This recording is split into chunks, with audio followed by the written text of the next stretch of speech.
Thanks for watching. In this video, we're going to teach you how to train your staff if you're an amusement park ride or a owner of a aerial adventure park, zip line, trampoline court, whatever. You have training standards that you need to follow. As an aerial adventure park expert, I know the standards, but do you? Do you know what standards are required for your attraction? How do you find out? What happens if you don't find out? I'm going to answer these questions as we go along. As an amusement park ride owner, and if you're living in the United States, you better check your state regulations under amusement rides and devices, regulations, parks, attractions. You might have to do a little searching to find it. But once you do find it, start looking for the standards that you need to follow. Now, most often the standards will be either ASTM, which is the American Society for Testing and Materials. They've been around for 125 years. Or it could be the ACCT, and I think originated about in 1995. Now, the ACCT is the Association for Challenge Course Technology. Another group, the PRCA, the Professional Ropes Course Association, not the rodeo guys. They also do challenge course, and they have a pretty amazing standard. They meet every year in Tampa, Florida, around February. ASTM does twice a year to discuss the standard. Owners and zipline people that want to get involved in the standards. The ACCT also has their expo and training sessions in February. This year it's in Oklahoma.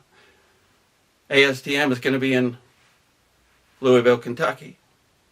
But most likely by the time you watch this, it'll be past and you'll be looking for the next year in February, because all three of them do a February conference. So look to them, look at some of the information that we're giving you and where to find. So now that you've found the standards that you need to follow, how do you follow them?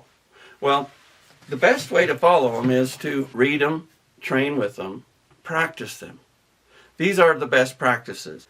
And if you're going into ASTM, there's a few more that are applicable, like ASTM F770, 2959 for zip lines, 2970 for trampoline courts, and the 1193, which often is overlooked, is the manufacturer guidelines. Now that you know where to find the standards, maybe purchase the standards, let me tell you a little secret. If you get involved with the standards, they're going to cost you maybe $100 a year. If you want to stay involved with ASTM, you're going to need to pay about that much. The nice thing about the ASTM standards is you're going to get a volume, which is 1507. How do you use them? Well, it's good to find somebody like myself as a trainer to come in and just train your guys with the standards. I mean, it's not that hard to get through 50 pages in an 8-hour day, and you're going to train with these often. You want to do a training session at least once a week. That'll get you compliant with what most of the standards say is 40 hours of training for staff and management. And if it was me, I would go above and beyond that. I would add some other elements. I would have them watch videos, maybe training videos so they could do on their own time and get credit for it. But one thing that you want to do with that training, now that you're training your staff, is you want to document it. And I would suggest document it with cameras, video, testing.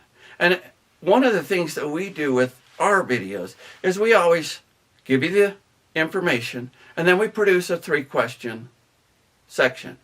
And that'll be found in the manual that we put out as we go through this 8-hour training.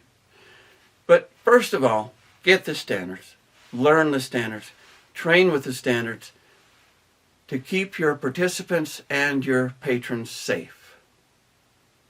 It'll also lower your risk and improve safety. Because if you know the standards and you know what you have to comply with, and if you go above and beyond the compliance, and somebody gets injured, the odds are they're not going to have a lawsuit to file. Or it won't get very far. Because if you're doing everything right, most of the states say that you have to be doing at least 51% wrong.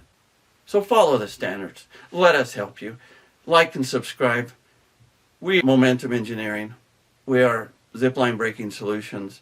And we also have trampoline options for trampoline courts, because we see where training has failed and it has produced 100 accidents that we have investigated. Thanks for watching. Keep looking and watching. We're going to try and string some of these videos together. Like and subscribe. If you have any comments, please add them. We look forward to improving the aerial adventure park industry with more videos that help train your staff to be compliant, to lower the risk, and make everybody happier. Thanks for watching.